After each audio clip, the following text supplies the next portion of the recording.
నమస్తే అండి. Welcome to our channel. మనతో సినీ క్రిటిక్ దాసరి విజ్ఞాన్ గారు ఉన్నారు. నమస్తే సార్. నమస్తే.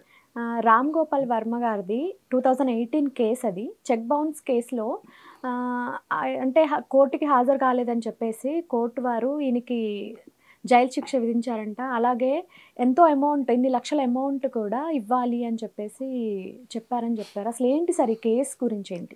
ఫర్ ఎగ్జాంపుల్ గతంలో కూడా ఆర్జీవీ మీద అరెస్ట్ అని కేసులని వచ్చాయి. ఆడెవడో అడ్రస్లని బోర్డింగ్ గాడు పెట్టాడు, ఏదో మనోభావం దెబ్బతినిందని. దాని గురించి మాట్లాడుకోవడం కూడా దండగా. కోర్స్ కానీ వీళ్ళు చేసిన హడావిడి ఎక్కువ ఉంది. అంటే ఎందుకు పనికిరాని కేసుకే అంత హడావిడి చేశారు. ఇప్పుడు ఇది పనికొచ్చే కేసే కాబట్టి వీళ్ళ మొహంలో వెలుగులు విరజిమ్ముతూ ఉంటాయి అన్నమాట. విషయం ఏంటంటే 2018లో మహేష్ చంద్ర అనే ఆయనకి ఈయన చెక్ ఇచ్చాడు. ఒక కమిట్మెంట్ చిన్న సొమ్ము 3.72 అని అంటున్నారు, వాటెవర్. అయితే ఆ చెక్ కాస్త బౌన్స్ అయింది. చెక్ బౌన్స్ అవ్వడం అంటే దాని అర్థం ఏంటంటే అకౌంట్లో డబ్బులు లేకపోవడం, లేదు అంటే మనం ఆ చెక్ని స్టాప్ చేసిన పేమెంట్ వాడు వేసుకున్నది బౌన్స్ అవుతుంది. ఇది ఇన్ని రకాల అంటే వాంటెడ్లీ కూడా some people will create. And ఇది 2018లో జరిగింది. అండ్ అతను చెక్ బౌన్స్ అంటే కేసు కూడా అవుతుంది. ముంబై కోర్టులో కేసు అయ్యింది.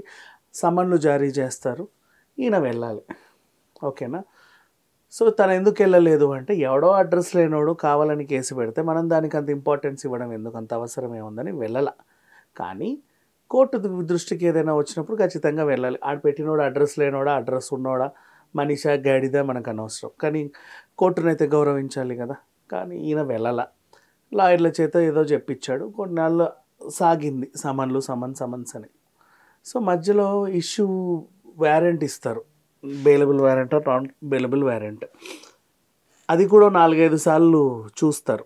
వెంటనే వారెంట్ ఇష్యూ అయిన వెంటనే యాక్షన్ తీసుకోరు. 4-5 సార్లు ఉంటుంది. ఆ 4 పిలుపులు కూడా ఈయన పోలా. ప్రతి పిలుపు వచ్చిన ప్రతిసారి ఈయన పోకపోయేసరికి వాళ్ళు ఏం చేశారు, ఆయన పట్టుకొని రండి అయ్యా, ఎందుకు రావట్లేదు అని వీళ్ళు ఆదేశాలు జారీ చేస్తాడు. కోర్టుకి పోలీస్ స్టేషన్కి మధ్యలో రాయబారిగా కోర్ట్ కానిస్టేబుల్ అని ఒక ఆయన ఉంటాడు. ఆయన ఫోన్ చేసినప్పుడు మనం ఎత్తాల. ఓకే. ఆయన ఫోన్ చేసినప్పుడు మనం ఎత్తకపోతే వీళ్ళు లేరు, అందుబాటులో లేరు, పరారీ అని రాసేస్తారనమాట. ఓకే. అలా. అండ్ ఆయన చెప్తే పోలీస్ స్టేషన్ నుంచి ఎస్ఐలు కానిస్టేబుల్ వెంటనే ఇక రంగంలోకి దిగి సంఖ్యలు పట్టుకొని వీధిన పడతారు, ఏడున్నాడు అని. పట్టుకెళ్ళి పోలీస్ స్టేషన్లో పెట్టి ఆ తర్వాత తెల్లారి హాస్పిటల్కి తీసుకెళ్ళి అటు నుంచి అటు కోర్టుకి తీసుకెళ్ళి ఎక్కడో మారుమూల ప్రదేశాల్లో ఇట్లా దాక్కుంటే మేము వెళ్ళి ఇలా పట్టుకొచ్చామండి అని చెప్పి ప్రవేశపెడతారు. కోర్టు ఆయనను చూసి ఈయన మళ్ళీ పారిపోతాడా ఎక్కడికైనా అనే ఏదైనా ఉంటే తీసుకెళ్ళి జైల్లో పడేస్తారు. లేదండి ఈయన పారిపోయే టైపు కాదు, రోజు కనబడతానే ఉన్నాడు, ఎప్పుడు తలుపులు కొట్టినా తీస్తున్నాడు, ఎప్పుడు ఫోన్ చేసినా లేపుతున్నాడు, మాకు అట్లాంటి ఇబ్బందులు ఏం లేవు అని వాళ్ళంటే, అయినా సరే నువ్వు రావట్లేదు కాబట్టి షూరిటీలు ఉంటాయి, 2 షూరిటీలు, ఇద్దరిని షూరిటీలు 15,000 10,000 షూరిటీలు తీసుకొని, బాబు పలానా ఆయనకి మీరు షూరిటీలు పెట్టారు, ఆయన ఒకవేళ రాలేని పరిస్థితిలో ఉంటే ఆయన రాకపోతే మిమ్మల్ని తీసుకెళ్తాం మేము అని అంటే, అవునండి మేము ఒప్పుకొని సంతకం చేస్తున్నామని వాళ్ళు సంతకాలు పెడతారు. రీకాల్ పిటిషన్ వేసిన తర్వాత వదిలేస్తారు. రీకాల్ పిటిషన్ అంటే ఇదే, చాలా రోజుల నుంచి రావట్ల, అరెస్ట్ వారెంట్ ఇష్యూ అయింది, దాన్ని ఏదో ఒక సమాధానం చెప్పుకుంటారు, పలానా కారణం వల్ల రాలేకపోయామండి, ఈసారి మీరు పిలిస్తే తప్పకుండా వస్తాము అని. ఇక ఈ రీకాల్ పిటిషన్ అయిన తర్వాత కొంచెం కష్టమే, అంటే గబగబా పడతా ఉంటాయి డేట్లు. 3 రోజులకి ఒకసారి, 4 రోజులకు ఒకసారి, 5 రోజులకు, వారం, మహా అదృష్టం అంటే 12 రోజులు, 14 రోజులు, నీ ఇష్టం ఉన్నట్టు పడతాయి. ఇంతకుముందు అంటే ఎవ్రీ 14 days, 28 days లేదా 2 months, 3 months అలాంటి ఆ క్యాలిక్యులేషన్స్లో డేట్స్ వస్తాయి. కానీ ఇప్పుడు అట్లా కాదు, విచ్చలవిడిగా వచ్చేస్తాయి. అంటే కేసు ఎండింగ్కి వచ్చింది అని దాని అర్థం వీలైనంత తొందరగా దాన్ని మోయడానికి చూస్తూ ఉంటారు. ఇప్పుడు 2 పార్టీలను పిలుస్తారు. ఏమయ్యా బాబు నీ చెక్కి ఏదో అయిందన్నావు, కూర్చో, నువ్వు కూడా రా కూర్చో. క్రాస్ ఎగ్జామినేషన్లు చేస్తారు. తర్వాత 313 CRPC ఎగ్జామినేషన్ అని ఉంటుంది. దాంట్లో ఏం చేస్తారు అంటే, బాబు నీ మీద ఒక అభియోగం వచ్చింది, బలానోడు చెక్ బౌన్స్ అన్నాడు, నీ సమాధానం ఏంటి? వాడు అబద్ధం చెప్తున్నాడండి, నేను యాక్చువల్గా ఇవ్వాల్సింది ₹1,00,000, వాడు ఇంకో 0 ఎక్కువ వేసుకొని 10 లక్షలు వేసాడు, అందుకు నేను స్టాప్ పేమెంట్ చేశాను, అయినా సరే వాడు కుళ్ళుతో కుతంత్రంతో చెక్ వేసి బౌన్స్ చేసి నా మీద కేసు పెట్టాడు. ఇదొకటి. లేదా చెక్ ఇచ్చానండి. కాకపోతే మధ్యలో మధ్యలో విడతల వారీగా వాడికి డబ్బులు ఇస్తానే ఉన్నా. వాడికి ఇవ్వాల్సింది ₹1,00,000.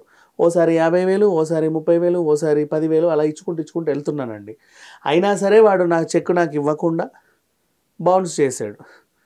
డబుల్ పేమెంట్ కోసం ఆశపడి వీడు కకృతి పడ్డాడు. ఇట్లా ఏదో ఒకటి అలాంటి రీజన్స్ చెబితే నెక్స్ట్ వాడికి పేమెంట్ నేను నిజంగా ఇవ్వాలండి, ఏదో పని చేశాడు నా దగ్గర, అందుకని చెప్పి నేను చెక్ ఇచ్చాను. ఇంతలో వాడు చేసిన పని మొత్తం కూలిపోయింది. వాడు నాసిరకమైన పని చేశాడు, అందుకు నేను పేమెంట్ స్టాప్ చేశాను. ఇదొకటి. లేదు నాకు వస్తువు అమ్మాడు, పోనో కారు, నేను 4 రోజులకు డేటేసి చెక్ ఇచ్చానండి, వాడు నాకు ఇచ్చేసాడు టోకెన్ అమౌంట్ తీసుకొని. వాటి తర్వాత కారు నేను ఇది తీసుకున్న వెంటనే మొత్తం ఏ పార్టు కాపాటు ఊడిపోయింది. అసలు ఒక డబ్బా తెచ్చి నాకు అంటగట్టాడు. నేను చూసుకోకుండా నా అమాయకుడిగా నమ్మేసి కొనేసాను. అందుకు నేను స్టాప్ పేమెంట్ చేశాను. తర్వాత వాడు నన్ను మోసం, మరి ఇన్నాళ్ళు ఎందుకు రాలేదు కోర్టుకి? వాడు వస్తాడు కదండి, వాడి మొహం చూడడం నాకు ఇష్టం లేదు. ఈ ఎక్స్క్యూజెస్ అన్ని చెప్తే ఒప్పుకుంటుందా కోర్టు? ఎందుకు ఒప్పుకో? నీకంటూ ఒక ఇప్పుడు మనోభావాలు దెబ్బతింటేనే నీ మీద కేసులు వేసినప్పుడు నీకంటూ ఒక ఐడెంటిఫికేషన్ ఉంటుంది కదా, సెల్ఫ్ రెస్పెక్ట్ అనేది ఉంటుంది. వాడు మోసగాడండి. నేను చాలా చాలా చాలా విపరీతంగా అసలు పుట్టినప్పటి నుంచి వాడిని చూసి మంచోడు అని పెరిగా. సడన్గా వాడు వెన్నుపోటు పొడిచాడు. ఇట్లాంటి వాడి మొహం నేను జీవితంలో చూడొద్దని చెప్పి కాశీకి వెళ్ళి ఒట్టేసుకున్నా. కాశీకి వెళ్తే ఏదో ఒకటి వదిలేయాలిగా, వీడి మొహం చూడొద్దని ఒట్టేసుకున్నాను నేను. నీకు కోసం కోర్టు కోసం వాడి మొహం చూడాల్సి వస్తుంది. నేను మళ్ళీ దేవుడి దగ్గర ఒట్టేసుకున్నా. సో వెళ్ళకూడదు. నేను ఇప్పుడు అన్ని సిల్లీగా రీజన్స్ చెప్పా, కానీ ఏవో కారణాల వల్ల నేను వెళ్ళాల. అండ్ ఆ అమౌంట్ ఎంత? చిల్లర ఇచ్చుకోలేని పొజిషన్లో రాజీవి కూడా లేడు. మరి వాడికి ఎందుకు ఆపాడు అంటే వాడు ఏదో చేశాడనే కదా. నీకేదో సర్వీస్ చేసుంటాడు, లేకపోతే అది ఫెయిల్ అయ్యింది. నువ్వు ఒక టాస్క్ ఇచ్చావు, వాడు అది కంప్లీట్ చేయలేదు, అయినా సరే పేమెంట్ ఇచ్చావు. పోనీ ఒక ఈవెంటే వాట్ ఎవర్, డెకరేషన్ సరిగ్గా చేయమని నువ్వు ఫ్లవర్ డెకరేటర్ వాడికి ₹1,00,000 అడ్వాన్స్ చెక్ ఇస్తావు, పని అయ్యాక వేసేసుకోరా అని. అవునా? ఆడు సరిగ్గా చేయడు, మొత్తం వాడిపోయిన పూలన్నీ తెచ్చి నీకు ఇచ్చేసాడు, నీకు నచ్చలే డెకరేషన్, ఏం చేస్తావు? పేమెంట్ స్టాప్ చేస్తావు.